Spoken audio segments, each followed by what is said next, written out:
Subscribe to our channel by clicking the subscribe button. Click the bell button and enjoy the latest uploads from our channel.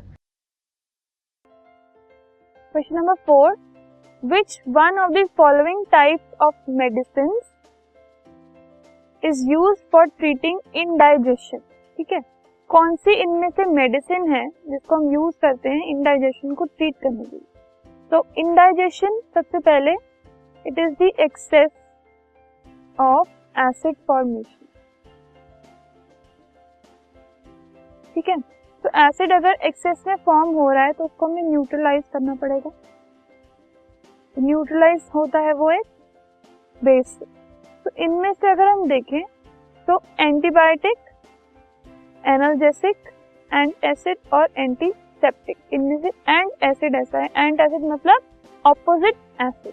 ठीक है, and acid is a base जिसको लेने से indigestion का हम treat कर सकते हैं. उससे क्या होगा, क्योंकि हम इसमें एसिड फॉर्मेशन की बात कर रहे हैं. ठीक है, इंडाइजेशन में ज्यादा एसिड फॉर्म हो जाता है.